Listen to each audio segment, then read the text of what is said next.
And I help you understand why I believe that this was an inside job.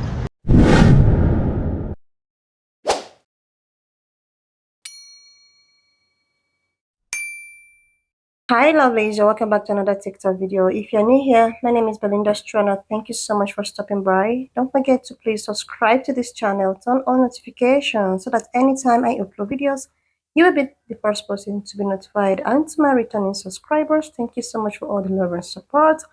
And to my returning subscribers, you guys are the real MVP. Please share this video, subscribe if you've not done that already, and let's get into today's video. So lovelies, I came across this video on my For You page on TikTok where this Israel man thinks that what has been happening in Gaza and Israel is an inside job. It actually had an inside job because he went ahead to refer to the October 7 on how Hamas came into Israel and launched an unpredicted attack on Israel and inflated the country, which made the region to stand on high alert amidst fear of wider conflict, which also made people to lose their lives in both sides. So lovelies, I'm just gonna roll his clip from this, Israel man that thinks that what has been happening has an inside job.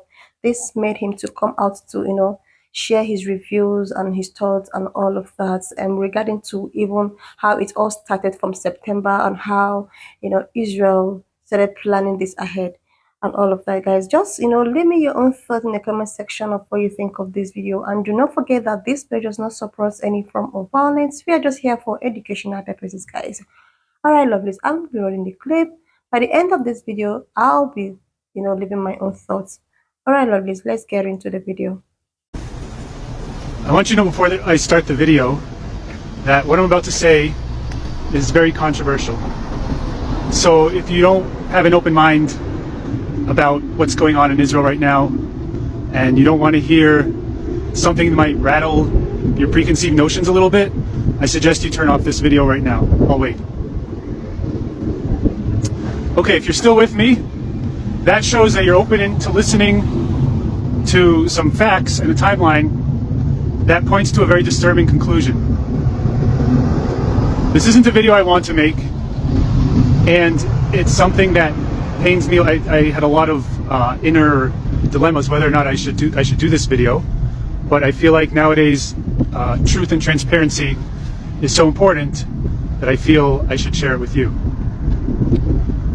So we're all trying to make sense of what happened on October 7th, which is Shmini Atzeret. Some call it Simchat Torah, when we all know Gazans came in and basically slaughtered 1,000 Israelis and kidnapped a bunch, all in the matter of about 7 hours. So what I want to do is reverse engineer this thing a little bit to kind of help you understand why I believe that this was an inside job. First of all, we'll start with September 1st. By the way, everything I'm about to say will be backed up with actual links to news articles or video footage. And if you want any of my sources, I'm happy to give them. September 1st, the Israeli government confiscated the weapons of the security teams in the Gaza Belt communities. This was done against the will of those security teams in the Gaza Belt communities. Why that happened, nobody knows. Fast forward to September 10th. On September 10th, the Moatzah, which is basically the municipalities of the Gaza Belt communities, received reports, these are civilians, received reports of increased tensions on the border of Gaza during the Jewish holidays, which of course span from Rosh Hashanah, Yom Kippur, and Shmini Atzeret, which was on Saturday. Those same heads of municipalities asked the army if they should cancel their festivities in light of the warnings of increased tensions on the border of Gaza. And what did the army say? They said, no, don't cancel anything. It appears as though we're heading into a state of calm. By the way, all links I will share as soon as I have a chance to comment on this. Now, you can assume that the Shabak did not know about this attack, but that's highly improbable.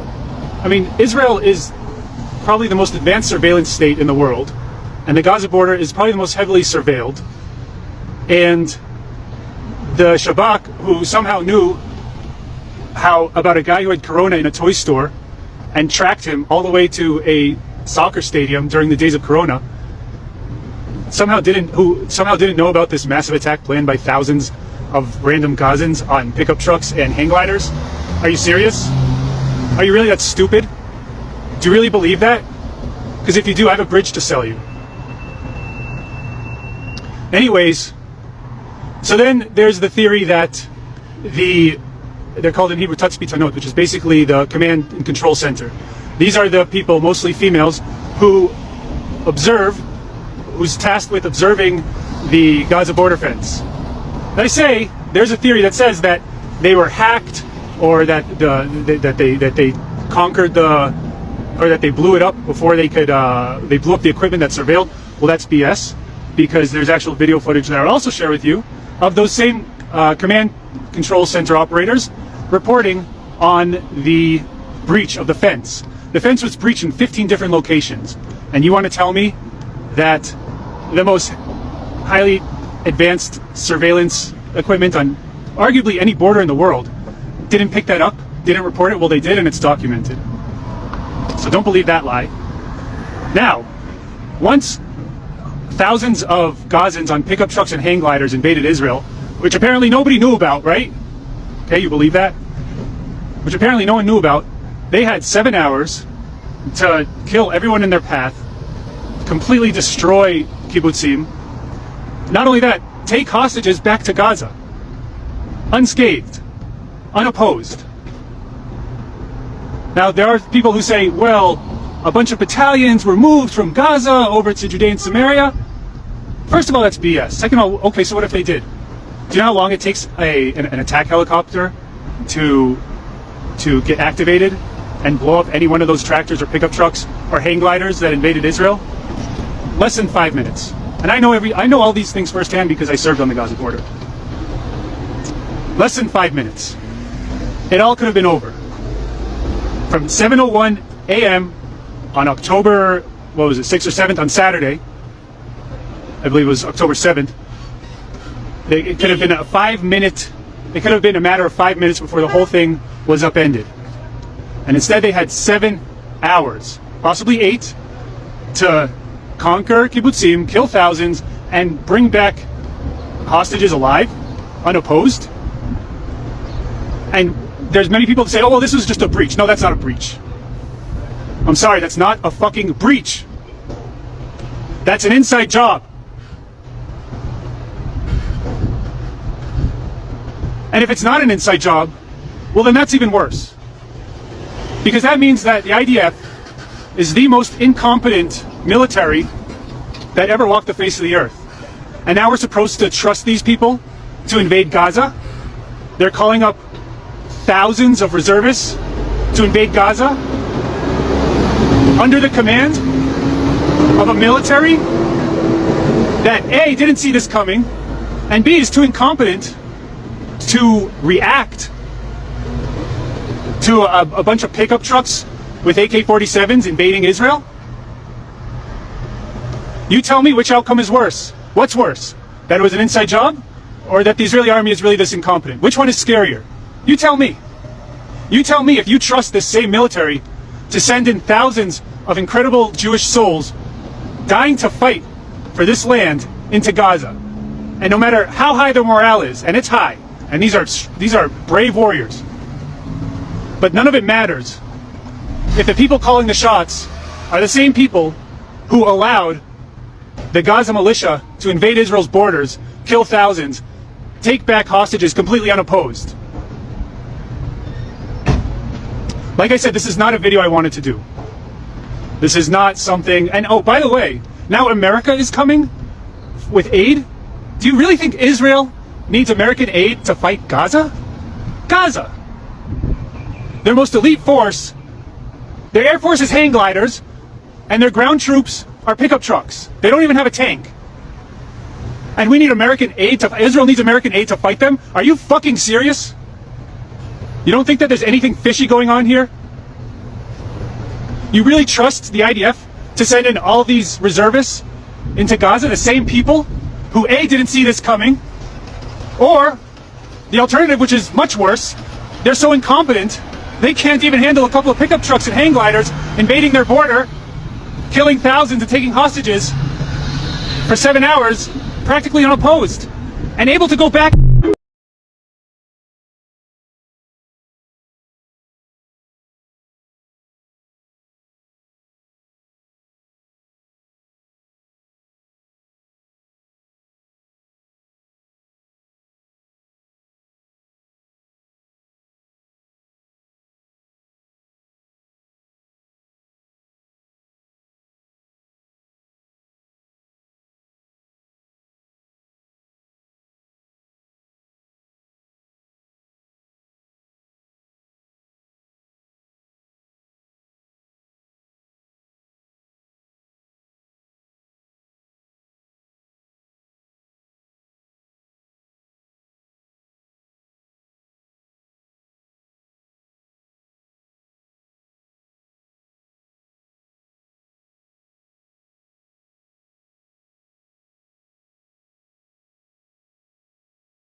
Wow, so lovely. On October 7th, Hamas unalived hundreds of people at the music festival in Israel, which got the internet talking. A lot was also taken, which also made the Jewish people to retaliate, then leading to the non-conflict between Gaza and Israel, which also made a lot of people to ask questions like, why did this attack took place? But Hamas said something. They said that its attack on Israel was a result of what has been happening between Gaza and Israel, which there has been graveness, including the ongoing expansion of Israel's settlements in the west and the restriction on the movement of goods and people between Gaza and Israel. As a result of this, they decided to attack, the Jewish people just to make them know that they do not like what is going on. And because of this brought conflict between Gaza and Israel people, leading to a lot of people losing their lives, family, properties, and all of that. And when I was going through my For You page on TikTok, because I wanted to know the impending and what is actually going on, and I stumbled across this video where this man actually explained that this is something that has been going on, and this is something that has to do with an inside job, because there are a lot of civilians, there are a lot of securities and all of that in Israel. So why is it that they didn't get to see that something like an attack is going to be launched very soon? So this actually got him talking, and he refers to that Israel people doesn't even need the American people for them to fight Gaza, because Gaza is a country that is in need of so many things. They don't even have enough food, no security, no light, and all of that, and no one is actually coming for their aid. But talk about Israel. Israel have the support of America. Israel have the support of the military, the security, the surveillance, everything they need for this war. So that's why he believes that this is an inside job to bring down maybe the Hamas, or this is the inside job to bring down these people. So lovelies, let's actually look at who is Hamas and what is Hamas like. Hamas, who happens to be a Palestinian group that ruled Gaza since 2007, this group is sworn to Israel's destruction and want to replace it with an Islamic state. They have fought so many wars with Israel since they took to power. They also fire thousands of rockets into Israel and carrying out other attacks. So they got tired with what Israel actually doing to people of Gaza in terms of blocking so many things, even the food transportations and all of that. They decided to, you know, don't just attack just to get people to actually know or put eyes on what is happening. I want to emphasize and throw back to what is actually happening in Congo right now.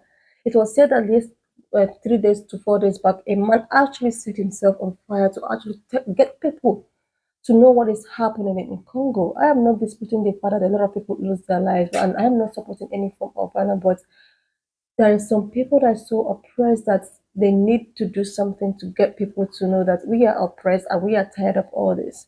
After this man set himself on fire, that was when the internet actually noticed and started talking about what is happening in Congo and how Congo people are being oppressed and how Congo people have been in jubilee since, since over the years, and how Congo people are being used and how they've been raped, they've been unalive, they've been, made to do all kind of jobs. So guys, I'm actually not disputing the fact of any form of, violence and all of that. Guys, really just, leave me your own thoughts in the comment section if you agree with what he's saying. And when you have your own to give, just leave it in the comment section, and we'll just continue from there. And if you have watched up to this extent, thank you so much for all the love and support.